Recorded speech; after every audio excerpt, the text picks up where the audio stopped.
네, 발달 단계와 역동 상담 과목 수강 신청하셔서 함께 참여해 주시는 여러분들을 환영합니다.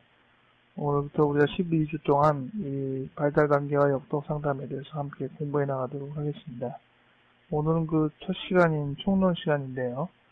앞으로 우리가 어떻게 공부해야 될지에 대해서 전체적인 윤곽을 잡는 시간입니다.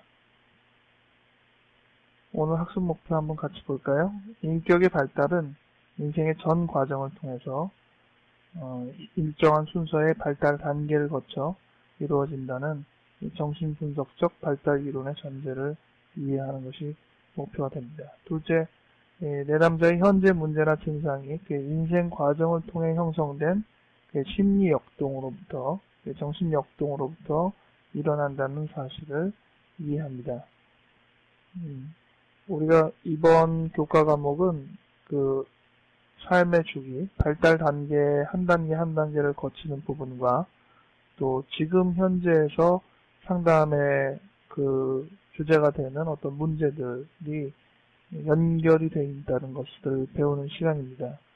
그래서 그 발달 단계는 단계대로 또 배우시고 또 그것들이 상담 안에서 현실적으로 적용되는 부분까지도 우리가 익혀야 되는 것이 이번 그 전체적인 교과 과목의 목표가 되겠습니다. 오늘 성경 말씀 같이 보겠습니다. 우리가 그 매 강의마다 성경 구절들이 있는데 그 성경 말씀들 중에 이 발달 주기에 대해서 함께 잘 이해할 수 있는 좋은 구절들이 있죠. 오늘 이 전도서 3장 1절부터 15절은 이 총론격으로 읽기에는 참 제격인 성경 구절이 아닌가 그런 생각이 드네요. 제가 읽겠습니다. 모든 일에는 다 때가 있다. 세상에서 일어나는 일마다 알맞은 때가 있다. 태어날 때가 있고 죽을 때가 있다. 심을 때가 있고 뽑을 때가 있다. 죽일 때가 있고 살릴 때가 있다. 이건 이제 동물을 저희가 보면은 죽일 때도 있고 살릴 때도 있고 시기에 따라서 조조한 그런 게 있겠죠. 허물 때가 있고 세울 때가 있다. 우울 때가 있고 웃을 때가 있다.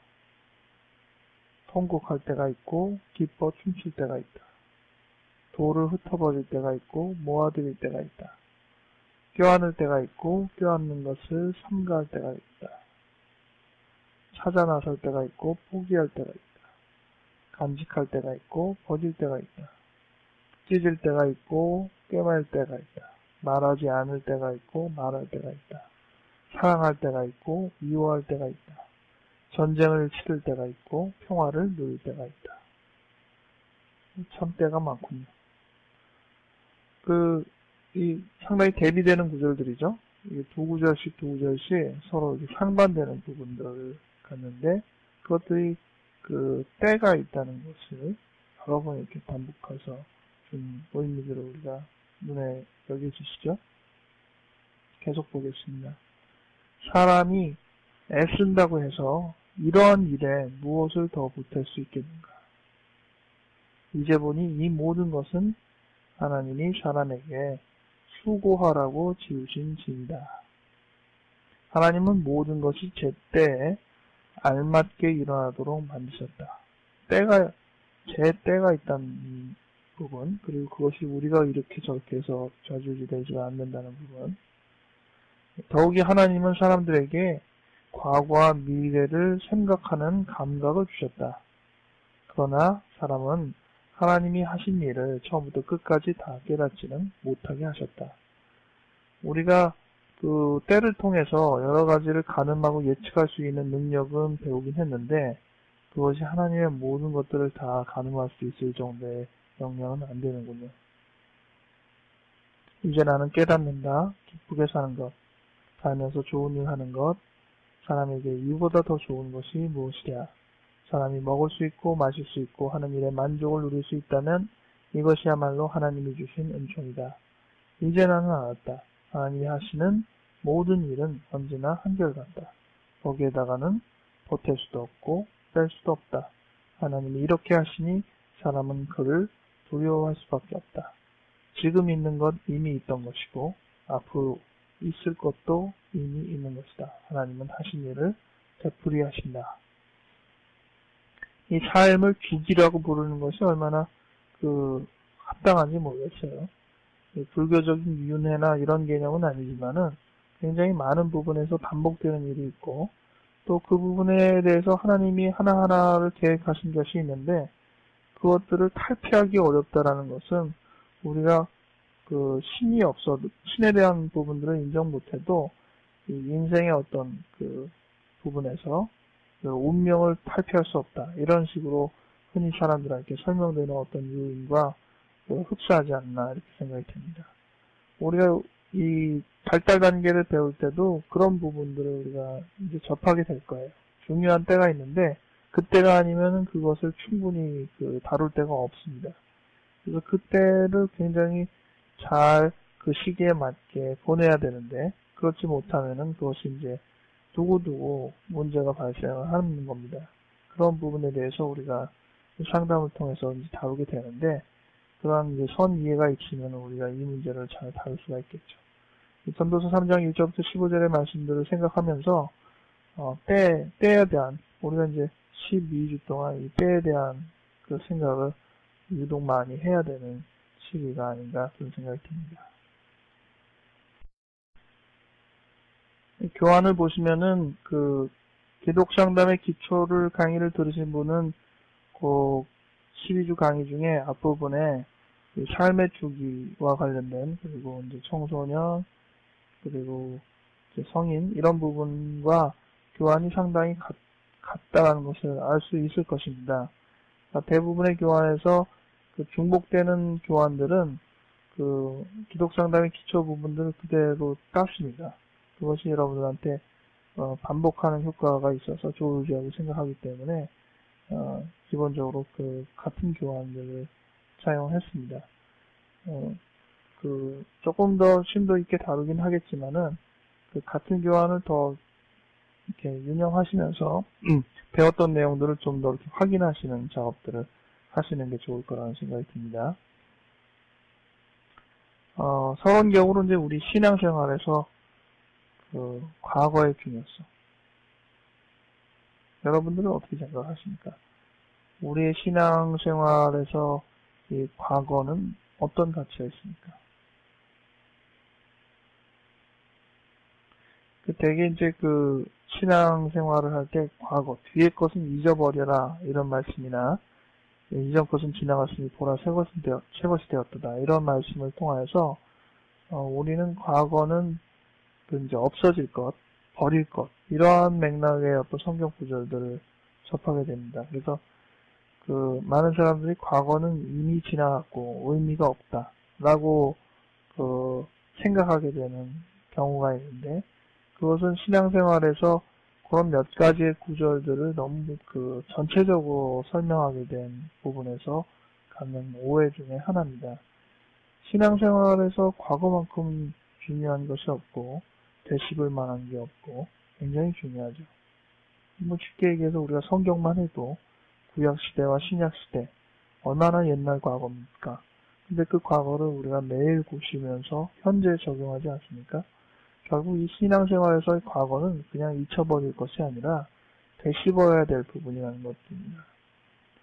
마찬가지로 성경 안에서만이 아니라 우리 인생 전반에 있어서도 우리가 지금 만약 30대다 50대다 이러면은 우리의 10대, 우리의 20대는 지나간 거기 때문에 의미가 없습니까? 그렇지 않습니다. 그때는 반복되어진다는 것들을 우리가 경험하게 되거든요. 그래서 신앙생활에서도 과거가 중요하고 또 우리의 삶의 인격의 형성에 있어서도 과거가 매우 중요합니다.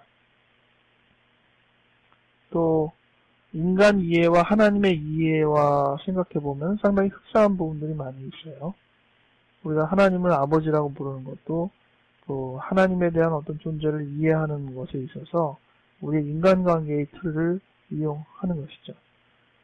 우리가 하나님을 충분히 다 역량적으로 받아들일 수 없기 때문에 하나님은 우리가 우리의 삶 속에서 경험하는 삶의 패턴을 가지고 눈높이를 맞추셔서 우리가 이해할 수 있는 그 준거의 틀에 따라서 당신을 이제 설명을 해주셨습니다. 결국 우리가 우리의 인격의 형성을 잘 바라보고 그 삶의 여정들을 눈여겨본다는 것은 신앙생활에도 깊은 도움이 된다는 것입니다. 두말하면 잔소리죠. 우리가 상담을 통해서 내담자의 건강을 회복시키면은 그들에게 있어서 신앙적인 회복도 주기 때문에 이것은 뗄래야 뗄 수 없는 관계입니다. 그런데 우리가 이제 초반에 삶의 전반에서 인격의 발달이 이루어진다고는 했지만은 그 균형이 항상 똑같지는 않습니다. 대개의 인격의 수준은 6, 7세 이전에 아주 많이 급작스럽게 발달을 하고 그 이후의 발달들은 매우 미세하고 또 큰 틀이 아닙니다. 그렇기 때문에 극단적으로 말하자면은 6, 7세까지 인격이 발달하면은 그 인격의 발달은 마무리된다. 이렇게까지 표현할 정도로 6, 7세 이전의 대부분이 이제 이루어지게 되는 겁니다. 그래서 이제 우리 교과 그 차례에서도 보시면은 이 6, 7세까지가 발달 주기로 보면은 이제 3개의 시기를 다루게 됩니다. 다음 시간부터 2주씩 묶어서 한 시기 한 시기에서 6주 동안 우리가 3개의 시기를 다루게 되는데 구강기, 학문기, 남근기 이렇게 3개의 시기가 됩니다. 이 시기가 6, 7세 이전까지의 시기인 거예요. 구강기, 학문기, 남근기. 그래서 이 부분에 대한 시간을 좀 더 많이 할애를 하고 나머지 이제 그 이후의 시기는 또다시 나누어서 우리가 그 나머지 시간을 분배해서 공부를 해나가도록 그렇게 하겠습니다. 그래서 앞부분은 한 시기 한 시기를 2주 동안씩 다루는데 특별히 어떻게 배정을 했냐면은 그 2주 중에 첫 주에는 그 시기를 더 많이 공부를 하고 그 같은 주제의 2번째 시간에는 그 주제가 나이 들어서도 어떤 식으로 반복되는가 이렇게 이제 다루게 됐습니다. 그래서 이제 다음 주가 이제 제 2강인데 2강은 이제 구강기 0세에서부터 1세 만입니다. 만 0 태어나면서 이제 만 1세가 되기까지의 과정인 이 구강기를 다루는데 그래서 제 2강은 실제 나이가 뭐 3개월, 9개월, 12개월 이렇게 되는 그 아이들에 대해서 직접 생각하게 되고 그들이 보이는 그 발달에 대한 여러 가지 현상들 그것들이 어떤 의미를 갖는지 이런 부분에 대해서 이제 공부를 하게 됩니다. 그런데 이제 두 번째 시간인 3강에는 이 구강기적인 문제들, 이 시기에 갖는 그 의미들, 그러한 어떤 주제들이 나이 들어서도 가령 예를 들어서 뭐 10살이 되어서도 20살이 되어서도 30살이 되어서도 심지어는 뭐 50세가 되어서도 이 구강기 시절의 문제를 여전히 반복하고 있는데 이 시기 때는 또 이러한 문제들이 이제 어떻게 반복이 될까 이렇게 이제 내용을 다루려고 합니다. 그래서 인생 그 구강기에는 어차피 나이가 더 진행이 되지 않으니까 구강기 안에서의 문제 그 시기의 문제에 해당되는데 벌써 학문기 시기만 되면은 두 시기의 문제를 함께 담게 됩니다. 즉, 그 자기 연령대, 만 1세부터 3세가 되는데, 자기 연령대의 문제도 다뤄야 되고, 또 이전 단계인 구강기 문제도 함께 이제 1세에서 3세 안에서 다루게 되겠죠. 마찬가지로 세 번째 단계인 남근기 시절의 아이들, 한 3세에서 5세 내지 이제 7세까지의 아이들은 주된 그 자기 나이대의 문제인 이 남근기 주제를 계속 다루겠지만은 발달적으로 볼 때는 그 이전 단계인 학문기나 구강기의 문제들을 이 나이대에서도 여전히 반복을 할 겁니다. 그렇기 때문에 나이가 들면 들수록 우리에게 있어서 보여지는 문제들은 다채롭고 다양한 문제가 벌어지게 되는 것이죠. 그런데 지금 이러한 설명들은 태어난 후에 우리가 성장하는 과정 속에서 우리의 그 삶의 여정 안에서 사람들과의 관계나 또 교류를 통해서 습득하게 된 부분들입니다. 하지만은 태어나기 전에도 인격은 형성되어 있다는 사실들을 생각해 보아야겠습니다. 이 부분에 대해서는 이제는 유전이라는 이 개념으로 많은 사람들이 기본적으로 상식적으로 많은 것들을 이제 알고 있습니다. 유전과 좀 흡사하게 우리가 인격 발달에서 제일 쉽게 다룰 수 있는 부분들은 기질인데, 이제 그 성장 과정 중에서 기질을 얘기하는 제일 첫 번째 얘기는 아이가 순하냐, 보채냐 이런 표현입니다. 그래서 어떤 아이는 그냥 수월하게 잘 키울 수 있는 기질의 애들이 있어요. 순한 아이. 어떤 아이는 뭐 제대로 이렇게 잘 맞추지를 못하고 이렇게 한번 자도 자꾸 깨고 굉장히 변덕스러운 어렸을 때부터 그런 기질의 아이는 어머니가 이제 이렇게 맞춰주기가 여간 쉽지가 않죠. 그러한 기질들이 앞으로의 성장 과정 속에서 계속적으로 하나의 특성을 보인다는 겁니다. 어떤 사람은 신체적으로 굉장히 건강한 그 유전적인 특성이 갖고 있죠. 그런 사람들은 그 신체의 건강을 통하여서 드러나는 인간관계나 교류관계가 있기 때문에 인격의 발달에 그런 영향들을 많이 줍니다. 반면 이제 신체가 허약한 사람들은 그 신체적인 그 활동을 많이 못하기 때문에 다른 쪽으로 치우칠 가능성이 있는데 그것들이 그 사람이 그 인격의 형성에 지대한 영향을 주겠죠. 마찬가지 그런 여러 가지 그가 태어나면서 갖고 있던 생물학적인 어떤 요인들, 그러한 그 역량들이 인격의 형성에 지대한 이제 영향을 주는 출발, 기본적인 요소가 됩니다. 인간은 그 역사적인 존재다. 즉, 인생에 자기가 태어나서 죽기까지의 한 사람의 인생만을 자기가 담고 있는 것이 아니라 실은 많은 인생이 내 머릿속에서 축적되어 있습니다. 우리가 흔히 알지만 유전적인 측면이라는 것은 부모로부터 물려받은 건 아니겠습니까? 어머니한테 반, 아버지한테 반 물려받아가지고 내 유전이 이제 형성되는데, 그럼 이 어머니는 또 어머니대로 또 어머니한테 반, 아버지한테 반 받았을 때고, 아버지는 또 아버지대로 어머니한테 반, 아버지한테 반 받았을 때니까, 이 중에 또 일부는 할아버지에 의해서 할머니에 의해서, 외할아버지에 의해서 외할머니에 의해서. 그 안에서는 또 보면은 증조, 고조, 계속 나눠지다 보면은 아담까지도 올라가겠죠. 즉, 무수한 삶의 영향들이 유전이라는 특성을 통하여서 태어나기 전부터 우리 인류의 보편적인 그 인자들이 유전을 통해서 우리에게 들어와 있습니다. 그리고 마찬가지로 후대에게 우리가 또 영향을 주는데, 결혼이야말로 내 반과 상대방의 반을 줘서 새로운 그 유전성을 형성하는 거기 때문에 인생에서 가장 큰 변동이라고 할 수 있죠. 막말로 그 인생을 바꾸려면 결혼을 잘 해야죠. 그래서 좋은 유전자를 받아야 되는 격입니다. 그만큼 우리에게 있어서는 그 우리가 삶을 통해서 그 변화할 수 있는 많은 요소들도 있지만은 그에 상응하는 만큼 실은 변하지 않는 굉장히 고질적인 요소가 많이 담겨 있다는 겁니다. 1번, 2번, 3번을 통해서 우리가 알 수 있는 것은 그 물론 여러 요소가 스스로 변화할 수 있는 가능성도 있지만은 그 변하지 않을 만한 요소도 다분히 많다는 것도 우리가 생각을 해야 된다는 것이죠.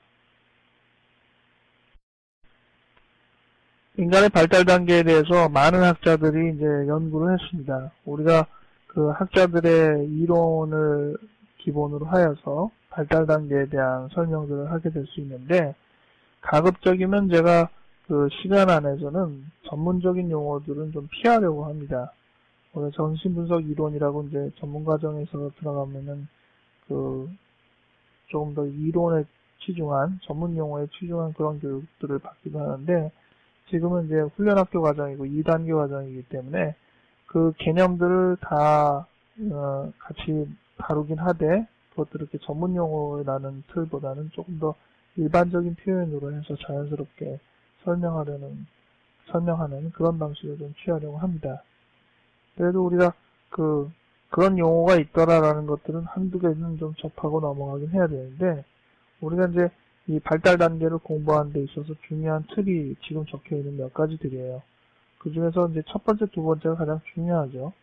첫 번째는 이제 프로이드가 인간의 발달에 대해서 설명해낸 게 있습니다. 그거를 우리가 이제 심리 성적 발달이라고 얘기를 하거든요. Psychosexual Development라고 이제 그 심리 성적 발달 단계라고 얘기하는데, 여기서 말하는 대로 이 성이 그 육체적인 성이라는 개념이라기보다는 그 마음의 성이라는 거죠. Psychosexual, 마음의 성에 대한 부분이 발달한다는 겁니다. 그 마음의 성은 쉽게 얘기하면 이제 리비도라고 할 수 있습니다. 성적인 본능, 리비도. 이 에너지가, 이게 이제 삶의 에너지라고 할 수 있거든요. 이 삶의 에너지가 우리의 이제 생존, 살아가게 하는 것, 그리고 쾌락, 즐거움을 추구하는 것, 이러한 에너지인데, 이것들이 어느 시기에 따라 분포가 다르다는 거예요. 쾌락의 관심이 분포가 다른 거예요. 근데 대개 이제 어린 시절부터 6, 70세까지의 성장의 과정에서 보면은 그 분포가 이동을 하는데, 처음에는 입에 모여 있고, 그 다음에는 항문에 모여 있고, 그 다음에는 남근에 모여 있고, 그 다음에는 이제 어느 특정한 부분에 모여 있지 않다가 다시는 이제 각자의 성기에 모여 있는 이런 식으로 그 발달에 대한 주기를 설명을 했습니다. 근데 이제 방금 얘기한 대로 이 뒷시기는 반복에 해당되고, 프로이드는 6, 7세까지의 성장 과정, 구강기, 항문기, 남근기를 통해서 인생이 대부분 결정된다는 설명들을 했습니다. 그에 반면 에릭슨은 같은 심리를 다루긴 하는데 심리 사회적 관점을 사회, 조금 더 우리 쉽게 이해하면 교류, 대인관계 이렇게 생각하셔도 돼요. 이 교류 관계 속에서 이 마음이 성장하는 이런 부분들을 관점을 두어서 발달 주기를 다시 이제 나누었습니다. 근데 보면은 구강기, 항문기, 남근기 이런 시기는 그 시기가 같아요. 잠재기도 같고. 근데 이 성기기로 넘어가면은 시기가 많이 나눠집니다.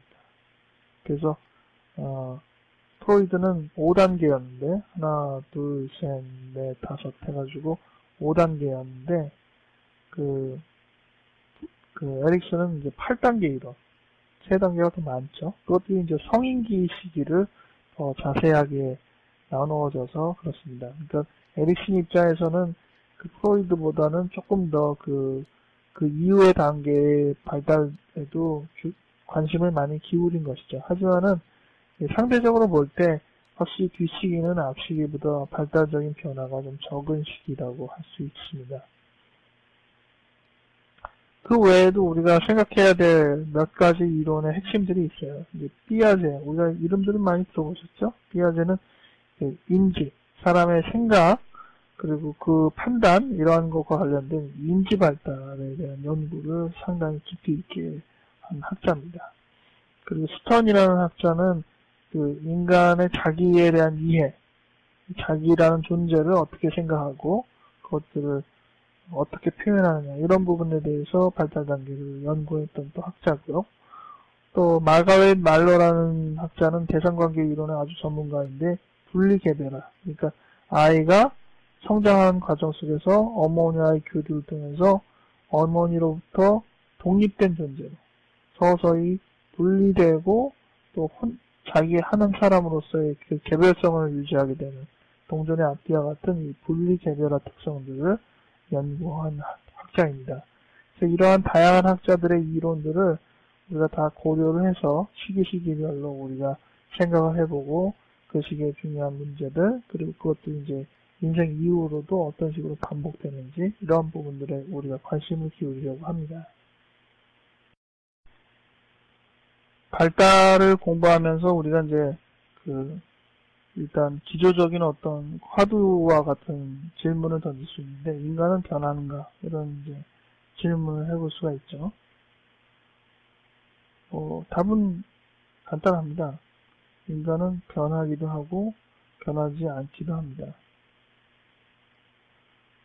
설명하는 입장에서 어디에 더 치중하느냐는 학자의 좀 차이가 있죠. 아까 방금 봤던 입장에서 보자면은 프로이드 같은 경우는 인간은 변하지 않는 데에 더 치중을 많이 두었습니다. 에릭슨 같은 경우는 그래도 인생 전체에 걸쳐서 변화가 있다라고 봐서 인생은 변한다라는 것에 더 치중을 많이 두고 있죠. 저희 전체적인 교과 과정에서 다루고 있는 이 역동적인 개념, 역동, 정신역동, 심리역동이라고 말하죠. 사이코다이나믹.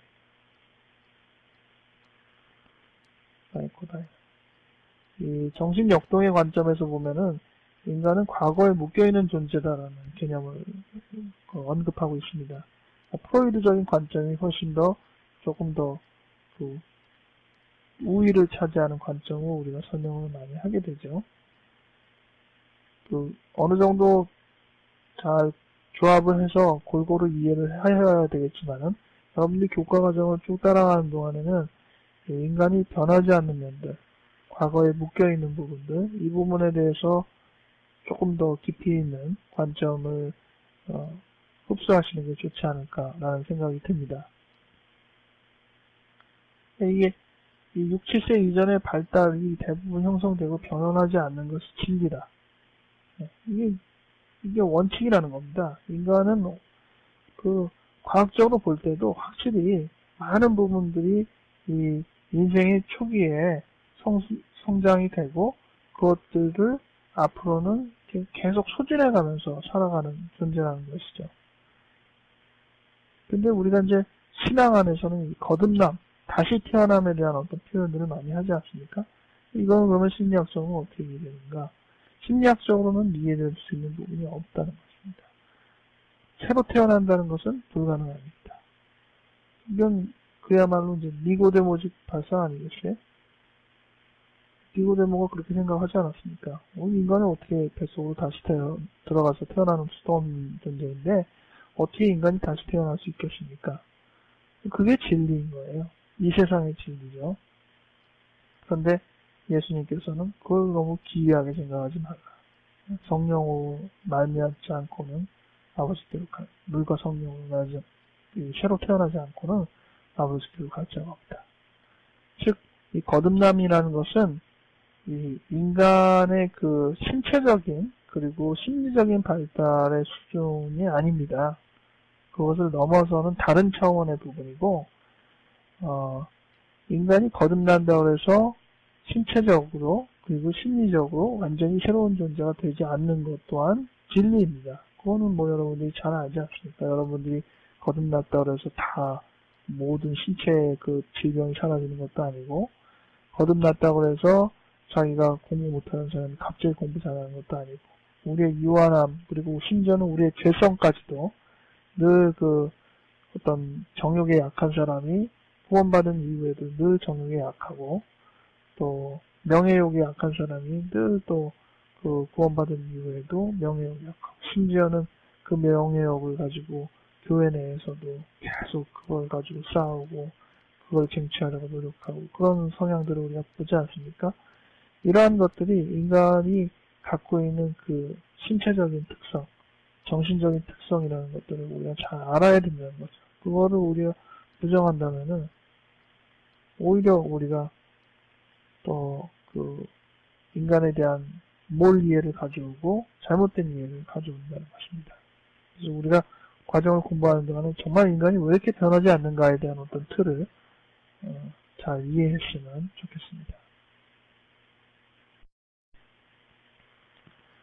에릭슨은 발달 단계를 이제 8단계로 나눴다고 좀 전에 말씀드렸는데, 각각의 이름에 대해서는 뒤에서 다루도록 하겠고요. 과제라는 표현을 썼습니다. task. 그래서 이 과제라는 개념이 그 시기의 특정한 때의 의미, 이런 것들을 설명하는데 적절하고 상당히 우리가 유용하게 활용할 수 있는 부분인 것 같습니다. 그래서 여러분들이 이 과제에 대한 개념을 좀 먼저 잘 익혀주시면 좋을 것 같아요. 에릭슨에 의하면 모든 사람은 이 발달에서 8단계에 해결해야 될 갈등을 경험하게 되는데, 그 단계에 적응하는 것은 변경될 수 있고 후에 이루어질 수 있다. 즉, 만약 0세에서 1세의 어떤 그 과제를 해야 되는데 그 과제를 제대로 못했으면은 나중에 할 수 있다는 겁니다. 예를 들어서 영아기에 애정이 사랑을 잘 못 받은 사람도 이후의 단계에서 특정한 사랑을 받게 되면은 정상적인 성인으로 성장할 수 있다. 그러나 그 갈등을 해결했느냐 아니냐는 인격 발달에 있어서 중요한 역할을 한다. 나중이라도 그거를 해결을 해야지 극복을 할 수 있는 것이지 나중에 그냥 넘어갈 수는 없다라는 것이죠. 그리고 에릭슨의 이론에서 우리가 만 생각하지 않고 프로이드 이론까지 같이 조합해서 생각하지 않으면 아까도 때가 있다라고 얘기를 했는데 이 영아기 때 사랑을 못 받은 사람은 이후의 단계에서 웬만한 사랑을 받아도 이 영아기 때 받은 것만은 못하다는 것이 사실입니다. 그렇기 때문에 그 중요한 시기에 그때 꼭 받아야 될 것들을 받는 것이 얼마나 중요한가. 그리고 그것을 그때 이루지 못하면은 이후에 이제 보강할 가능성은 있지만은 굉장히 오랫동안 그리고 쉽지 않게 그것들을 아주 고질적으로 가져갈 수밖에 없다는 것들을 우리가 생각해야 된다는 것이죠. 각 단계 동안의 갈등을 통한 이 발달 과업. 이게 이제 그 시기에 따라서 갖는 과업입니다. 이게 특정 단계에서 중요하긴 하지만은 그것은 이 삶의 전 과정을 통해서도 반복이 되는 겁니다. 예를 들어서 이제 자율성의 욕구, 오토놈이라고 하죠. 어느 시기에 어떤 문제인가 이런 것들은 이제 계속 우리가 공부를 할 테니까 그때 좀 더 주목하면 좋을 것입니다. 특히 이제 기저귀를 차고 걷기 시작한 아이들에게 중요하다. 벌써 이 시기가 나오죠. 기저귀를 찾고 걷기 시작한다. 만 1세 이후 이런 때 중요한. 하지만은 전 생애를 통해 그 이후의 생애에서도 사람들은 매번 새로운 관계를 맺을 때마다 그들이 표현할 수 있는 자율성의 문제를 시험해 보게 된다. 그러니까 이게 인생의 많은 것들이 과거의 그 시기의 부분이 반복이 되는 것이죠. 발달 단계를 우리가 이해하면은 이후에 그때의 문제가 지금 어떤 식으로 반복되는가 이런 것들을 이제 다룰 수가 있는 것이죠. 이 고착이라는 표현이 있는데 이 프로이드에 의하면 이들 발달 단계 중 어떤 단계에 고착될 수도 있다. 그러니까 다음 단계로 넘어가지 않고 어느 단계에 머물러 있다 이런 말입니다. 근데 인생의 모든 것들이 다 한 시기에 머물러서 그 이상 넘어가지 않는 경우는 매우 드물어요. 우리가 이제 어떤 사람들은 성장이 멈추죠. 그렇다고 그 사람이 늙지 않습니까? 한동안은 상당히 그 나이 때 앳돼 보이긴 하지만은 특정한 시기가 지나면은 더 이상 크지 않았는데도 외모는 이제 늙게 되죠.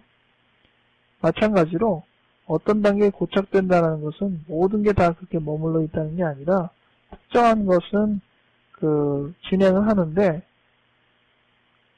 어떤 부분은 머물러 있다 이런 부분입니다. 고착이란 우리가 어떤 단계를 넘어 얼마나 나아가는가에 관계없이 그 이전 단계의 문제점이나 쾌락이 계속 집착하는 것. 분석학자들은 이러한 고착이 일반적으로 이제 문제가 되는 단계에서 과다한 만족이나 과다한 좌절. 그러니까 그 시기에 무언가 이 어려움이 있기도 하고 또 심지어는 너무 어렵지 않고 너무 그 시기에 자기한테 더 이상 성장하지 못할 만큼 즐거워서 거기에 이제 오히려 더 방만해지고 나태해진다는 것이죠. 이런 것들로 인해서 고착이 일어난다. 인생에서 고착이 일어나는 부분이 부분적으로 많고 또 자기의 인생의 여러 측면에 보자면 어느 시기는 어느 시기에 고착되어 있고 이게 다 다를 수 있지만은 가장 상징적으로 조금 더 결론적으로 내린다면은 사람 한 사람에게는 고착되는 시기가 다 따로 있습니다. 그래서 어떤 사람은 주로 구강기에 고착이 돼 있고, 어떤 시기는 또 어느 항문기에 고착돼 있고, 사람마다 그게 조금씩 다 다르죠. 흔히 그런 것을 역동이라고 말을 하기도 합니다. 우리가 이제 역동상담이라고 표현할 때의 역동을 그런 특정 시기에 고착되어 있는 것을 설명할 때도 역동이라고 말합니다. 그래서 이 사람 역동은 뭐 항문기에 머물러 있는데 뭐 이런 식으로 얘기하는데, 그때의 역동이라는 표현은 이 고착이라는 의미와 거의 동일한 의미라고 할 수 있습니다.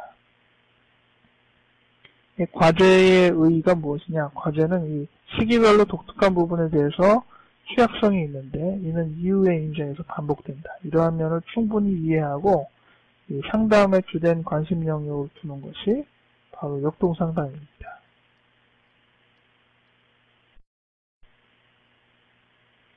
그래서 우리가 이제 앞으로 공부하게 될 것을 표 하나로 좀 묶어보자면 다음과 같이 그릴 수가 있어요. 맨 왼쪽에는 이제 연령대가 나와 있죠? 1세, 3세, 보통 여기는 이제 7세인데 135 이렇게 외우기도 하고요. 이 시기가 가장 중요합니다. 6, 7세까지의 과정. 이 시기가 가장 중요하고, 그 다음 시기는 이제 어떤 의미에서 이 앞단계를 반복하는 시기라고 할 수 있죠. 하지만 AX는 조금 더 구체적으로 많은 것들을 구분했습니다. 프로이드 설명을 이렇게 보면은, 6, 7세까지의 과정을 구순기, 항문기, 남근기 세 단계로 나눠서 가장 심도 있게 다뤘고, 이러한 어떤 리비도적인 어떤 집중이 몰려있는 시기가 없는 잠재기를 거쳐서 다시 제2의 남근기에 해당하는 이제 성기기로 넘어가는데, 인생의 모든 여정을 성기기 하나로 나머지 여정을 설명을 했습니다. 특별한 차이가 없다는 거예요. 청소년이라고 해서 성인 중기라고 해서 뭐 다를 게 없다. 다 성기기에 해당하는, 특별히 이제 인생 이후의 변화라는 것들은 맥락이 없다는 것이죠. 어떤 면에서 그러느냐? 이 성적인 관점에서 그렇다는 겁니다. 그러니까 이미 성인이 됐으면은 성인의 성적인 관점에서는 늘 동일하다 이렇게 이제 보는 것이죠. 그러나 X신의 관점에서 보면은 아무리 남성으로서의 여성으로서의 어떤 진정한 성을 발견했어도 뭐 동물로 말하면 이제 성충인데 이미 성장한 하나의 개체가 됐다 할지라도 그 시기마다 또 다른 어떤 특성들을 이제 담게 됩니다. 특히 이제 과제의 측면에서 볼 때는 시기별로 굉장히 많은 차이가 있다. 이런 것들을 이제 강조를 하게 됩니다. 이 시기를 보면은 잘 과제를 이제 습득했을 때, 마스터했을 때 얻어지게 되는 인격적인 요소들, 성향 감정들이 있고, 또 그것들을 잘 달성하지 못했을 때, 숙달하지 못했을 때 갖게 되는 어떤 감정들, 그것들이 이렇게 대비가 돼 있어요. 그래서 두 가지, 신뢰 아니면 불신, 이렇게 이제 대비가 돼 있습니다. 여기도 이제 자율성 그리고 수치와 의식 대비가 돼 있어요. 주도성, 죄책감. 그래서 여러분들이 이 표는 두고두고 이제 공부를 하셔야 되기 때문에 이미 기독상담의 기초할 때 외우신 분들이 있을지 모르겠지만 여러분들 이 표는 꼭 외워 주셨으면 좋겠습니다. 언제나 얘기를 해도 이 내용들을 언급할 수 있으면은 좋습니다. 이거는 보지 않아도 이런 표를 이렇게 매번 들치지 않아도 여러분들이 머릿속에서 충분히 나올 정도로 숙달을 하셔야지 다른 내용들을 배울 때 훨씬 더 이렇게 요긴하게 쓸 수 있거든요. 그래서 이 내용들은 꼭 외워주시기 바랍니다. 우리가 이제 앞으로 교과 과목 커리큘럼을 보면은 아까 간단히 얘기했지만 이 구강기 문제를 제2강, 제3강에서 다루게 됩니다. 그리고 항문기 문제를 4강, 5강에서 다루게 되고요. 남근기 문제를 6강, 7강에서 다룹니다.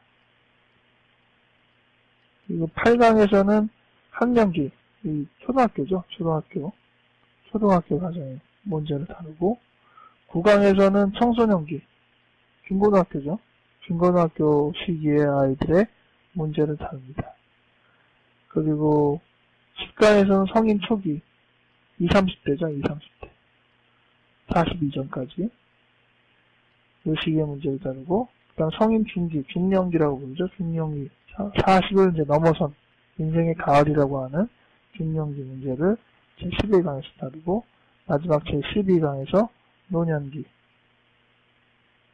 다루겠습니다. 그래서 우리가 전체적인 교과 과정들을 커버하려고 합니다. 그렇기 때문에 이 표를 반드시 여러분들이 외우셔서 내용들을 숙제하신 다음에 각 레벨별로 이제 설명을 이제 하게 될 거거든요. 이 신뢰라는 의미가 뭔지, 불신이라는 의미가 무엇인지 이런 것들을 꼭 이제 설명을 해야 되기 때문에 숙제를 드리겠습니다. 제출할 숙제는 아니지만 이걸 꼭 외우세요.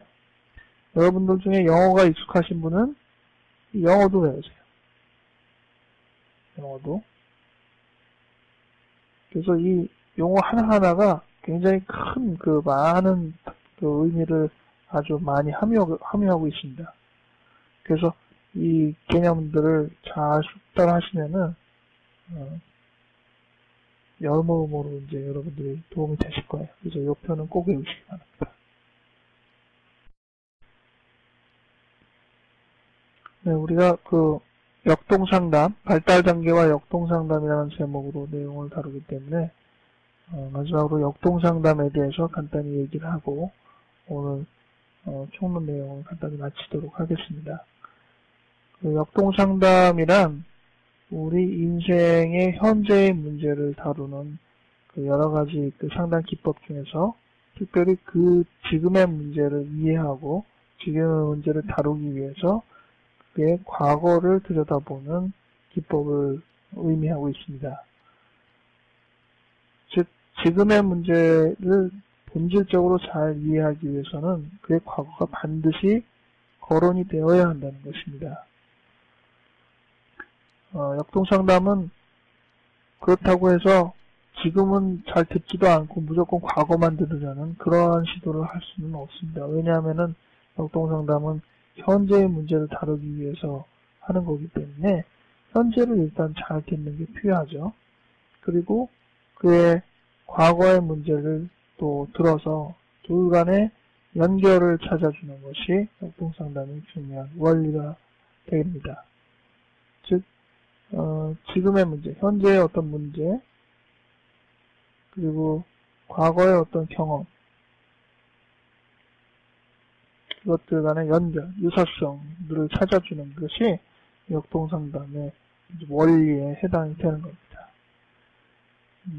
가령 예를 들어서 어떤 내담자가 이제 이제 나이가 한 20대가 돼가지고 연애를 했단 말이에요.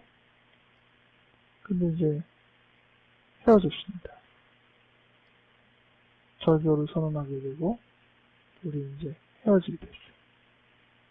근데 사귈 때도 몰랐고 사귈 때도 그냥 밋밋하고 별로 이렇게 연애가 즐겁지 않고 사람 사귀는 게 이런 건가? 이렇게 좀 뭔가 이렇게 감흥이 없었는데 막상 이제 절교를 선언하게 되고 그렇게 밋밋한 연애는 하기 싫다 그래서 헤어지고 나니까 사람이 굉장히 정신이 못 차릴 정도로 마음이 무겁고 어두워지고 우울해지고 절망감에 휩싸이고 그때부터 아주 새로운 국면에 치닫게 되는 거예요. 보통 이제 연애하다가 헤어지면은 마음 무겁고 어려운 사람들이 한둘입니까? 그러니까 일반적인 조언에 따라서 다른 친구들도 그렇죠. 너 이제 사람이 돼가는 거야. 이제 진정한 남자, 진정한 여자가 되는 어떤 과정으로서 이제 이 길을 걷게 되는 거야. 이런 조언을 받아가면서 새로운 사람 빨리 또 만나라. 옛날에 이제 머무르지 말고, 그리고 관심을 다른 데로 돌려서 좀 시간 낭비하지 말고, 여러 가지 몰두해라. 다양한 어떤 조언들은 이제 듣는단 말이죠. 근데 그런 조언들에 이렇게 잘, 부응하지 못하고, 자꾸 자기에게 침잠에 들어가고, 뭔가 이렇게 풀리지 않는 숙제처럼 이 사람이 머물게 되는 어떤 경험들을 하였다고 가정을 해봅시다. 그래서 이 사람이 너무나도 힘들어서 이 문제를 가지고 상담가를 찾아왔어요. 다른 지금까지의 도움을 주는 방식으로 상담을 줄 수도 있죠. 즉, 지금 당신은 20대고 이제 연애를 처음 시작한 입장에서 이러한 절교의 새로운 국면을 맞이하는 것은 당연하지 않습니까? 이런 얘기를 똑같이 해주는 사람이 있겠죠. 그러면 이 사람은 어떤 반응, 이 내담자는 어떤 생각을 하겠습니까? 그건 내가 아는데 이런 생각을 하지 않겠어요? 그리고 그 상담자가 주는 여러 가지 어떤 그 처방에 대해서 어떻게 생각이 들겠습니까? 내가 해봤는데 이런 생각이 들죠. 네. 그 사람이 평범한 문제, 남들이 다 다룰 수 있는 정도의 주제에 대해서 상담자를 찾으러 오지는 않았겠죠. 그 정도도 못하고 오는 사람들은 흔치 않으니까요. 물론 이제 그것도 충분히 들을 수 없는 사람이 있어서 상담을 통해서 듣는 사람도 있지만은 일반적인 사회관계가 되는 사람이라면 그러한 정도의 경험은 충분히 주변 사람을 통해서도 이제 도움을 받게 된다는 겁니다. 근데 왜 좀 일반적인 그런 국면, 연애에서 헤어지고 나서의 아픔과 달리 나는 훨씬 더 무겁고 힘든가? 이런 생각을 할 때 이 사람을 이해하려면 어떻게 해야 되겠어요? 다른 경험들을 확인을 해야겠죠? 다른 경험들. 헤어진 다른 경험들. 헤어짐이라는 주제. 그리고 헤어짐이라는 주제를 다루기 더 먼저 다뤄야 될 건 연애할 때 별로 이게 감흥이 없다 그러는데 그 사람의 정서적인 어떤 반응도 이런 부분도 같이 고려를 해봐야겠죠.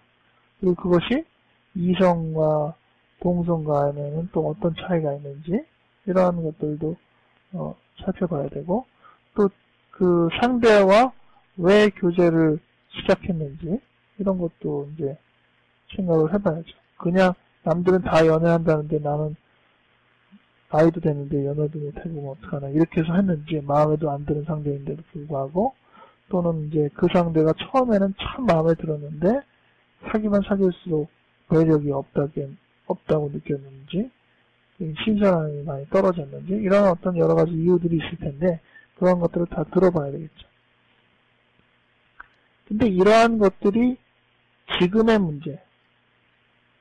문제를 이해하는 가까운 과거입니다. 가까운 과거. 그렇죠? 그러니까 연애하고 절교하기까지만 한 1년 걸렸다고 칩시다. 그러면은 이런 부분들의 얘기들은 대개 이제 1년 이전의 얘기니까 그렇게 멀지 않은 과거의 얘기죠. 근데 이 사람의 정서적 반응도가 남들에 비해서 좀 적다든지 아니면 뭐 동성 간의 이성 간의 어떤 교제의 반응이 너무 많이 다르다든지 또 그 교제하는 어떤 이유에 대해서 남들보다는 조금 독특한 이유를 선택했다든지 또 헤어지는 경험 뭐 꼭 연애에서 헤어진 경험이 아니더라도 최근에 어떤 다른 헤어지는 경험을 봤을 때 둘 간의 어떤 독특성이나 뭐 공통점을 보인다든지 이런 것들이 있을 때 이 가까운 과거를 더 이해할 만한 더 먼 과거를 우리가 살펴볼 수밖에 없을 겁니다. 왜냐하면은 충분히 설명이 안 되니까. 그러다 보면 이 사람의 과거 경험은 훨씬 더 이전의 시기의 문제를 따라가게 되죠. 그렇게 따라가면 가장 근원적으로는 어디로 넘어갈까요? 그것은 부모와의 관계의 문제로 넘어갈 수밖에 없습니다. 그가 성장하는 과정 중에서 가장 근본적이고 가장 본질적인 그리고 경험의 모든 것의 기초가 되는 그 부모와의 경험 속에서 보이는 여러 가지 패턴, 반응들 이런 것들이 지금의 경험의 기초가 되는 것이죠. 역동상담의 원리는 지금 이 사람이 20대에 연애를 하고 절교한 상황에서 갖는 그 사람의 국면을 이해하는 기초적인 이해로 이 과거가 사용되는 겁니다. 그리고 당신이 지금 남들에 비해서 훨씬 더 지금 20대의 연애를 자연스럽지 못하게 경험하게 되는, 이 헤어짐을 자연스럽게 못하게 되는 경험의 이유가 과거에서부터 있다는 것들이 너무나도 당연하다 라는 것들을 설명해내는 것이 역동 상담인 것입니다. 그러려면 여러분들이 뭘 알아야 되겠습니까? 지금 이 경우만 일단 예를 들자면은 정서적인 반응도가 어느 연령대에 대부분 가장 많이 피크를 이루는지 이런 것 좀 생각해 봐야 되지 않겠습니까? 그리고 이성과 동성 간의 차이들을 느끼는 시기가 어느 때부터인지 그런 것들도 생각해 봐야 되지 않겠습니까? 그리고 누구에 대한 어떤 호감을 느끼고 안 느끼고 하는 어떤 반응들이 어느 시기에 무엇으로 두드러지는지 그런 것도 생각해 봐야 되지 않겠습니까? 그리고 그의 헤어짐의 경험에 어떤 원초적인 조금 더 아주 이른 시기의 경험이라는 것이 만약 어느 시기다라고 하면은 그 시기의 헤어짐과 다른 시기의 헤어짐이 어떤 차이가 있는지 이런 것들을 알아야 되지 않겠습니까? 즉 우리가 이 사람의 역동적인 이해를 깊이 하려면은 발달 단계의 이해는 필수라는 것이죠. 선 이해가 없으면은 많은 정보가 와도 그것들을 우리가 정리해낼 수 있는 능력이 없어요. 그렇기 때문에 역동상담은 결국은 현재와 과거를 연결해주는 이 작업을 도와주는 것인데 그러기 위해서 이 발달 단계적인 이해가 이제 필수가 되는 겁니다. 여러분들이 이제 오늘부터 이제 12주 동안 많은 공부를 하게 될 텐데 무엇보다도 자기 자신에 대해서 많이 이렇게 적용해 보시기 바래요. 항상 우리는 이제 두 가지 단계를 함께 밟고 있습니다. 여러분이 만약 30대라 그러면은 여러분은 연령대로서의 성인 초기의 과제를 안고 살죠. 지금 그 시기에 내가 그 시기에 놓여 있기 때문에 이 30대에 맞는 성인 초기의 태스크 과제가 있습니다. 하지만은 그에게는 이전의 과제, 성인 초기가 있기 전까지는 단계가 많이 있잖아요. 그 단계의 태스크를 다 동시에 안고 있는데 그 중에서도 특별히 고착되어 있는 태스크가 있다는 거예요. 고착되어. 역동적인 태스크. 그 시기의 태스크가 지금 성인 초기의 태스크를 하는데 도움이 되기도 하지만 대개는 방해를 줍니다. 만약 이 사람의 고착된 시기가 이 구강기적인 문제의 어떤 태스크다라고 한다면은 성인 초기에 중요한 과제를 습득함에 있어서 구강기의 부분이 제대로 안 됐기 때문에 방해가 되는 거예요. 지금 이 사례가 이 성인 초기의 20대 이 중요한 태스크를 습득하는데 자연스럽지 못한 하나의 예가 될 수 있습니다. 근데 그가 그렇게 보였던 여러 가지 몇 가지 이유들은 아직 판별되지는 않았지만은 분명히 그 이전의 시기, 구강기이든 항문기이든 남근기이든 그 이전의 시기의 어떤 발달 과제에서 충분하게 이 사람이 해결되지 못한 것이 있지 않을까라는 것들을 추정할 수가 있는 것이죠. 그 역동상담을 이해하는 것과 발달 단계를 이해하는 것은 이렇게 같이 연결이 되어 있습니다. 그래서 오늘 12주 동안 이 부분들을 계속 관심을 가지면서 내용을 들어가면 좋겠습니다. 예, 오늘은 이만 마치고 앞으로 우리가 계속 공부하는 게 수월하기 위해서 다시 한번 강조드리지만은 에릭슨의 발달 주기에 있는 이 태스크를 일단 요번 주에 꼭 한번 이렇게 종이에다 좀 써놓으셨어요. 외우시고 다음번에는 이제 그냥 그것들은 머릿속에 생각하시면서 강의에 따라오면 좋을 것 같습니다.